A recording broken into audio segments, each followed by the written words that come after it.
Why does long-term levodopa cause dyskinesia in Parkinson's?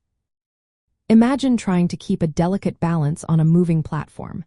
That's similar to how Parkinson's disease treatments work in the brain. Levodopa is a main medication used to help manage symptoms by increasing dopamine levels. But over time, taking levodopa regularly can sometimes lead to involuntary movements called dyskinesia. So, why does this happen after long-term use? Levodopa works by converting into dopamine in the brain, temporarily restoring dopamine levels that are lost due to Parkinson's. In the early stages, this can really improve movement and reduce stiffness.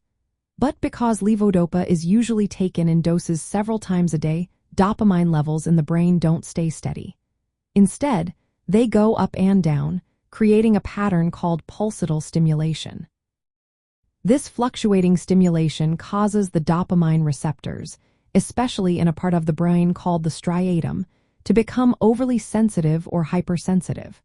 When these receptors are repeatedly stimulated in bursts, they respond abnormally, which can lead to involuntary movements. Over time, these changes aren't just at the receptor level. The brain undergoes molecular and cellular adaptations. For example, certain proteins like delta-phos-B become overexpressed in the brain's motor areas.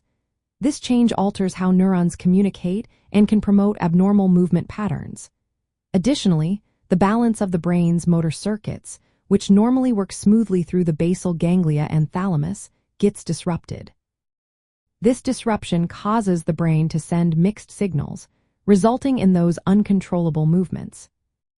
It's also important to know that other neurotransmitters besides dopamine, such as glutamate, serotonin, and opioids, play roles in developing dyskinesia. Factors like younger age at diagnosis, higher doses of levodopa, longer disease duration, and more severe symptoms increase the risk of developing these involuntary movements.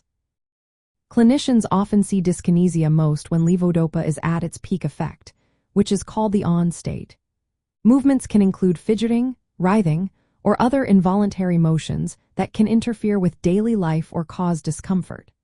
To help manage this, doctors aim to use the lowest effective dose of levodopa, sometimes combining it with other medications like dopamine agonists or amantadine, which can help reduce dyskinesia.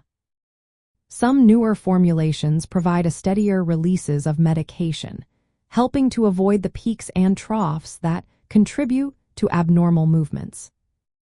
In summary, long-term levodopa causes dyskinesia because the intermittent dopamine stimulation leads to hypersensitive receptors and maladaptive changes in the brain's motor circuits. This results in involuntary movements that can complicate Parkinson's disease management. Understanding this helps doctors tailor treatments to balance symptom relief with minimizing side effects. Always remember, individual experiences vary, so it's essential to work closely with healthcare professionals to find the best approach for each person.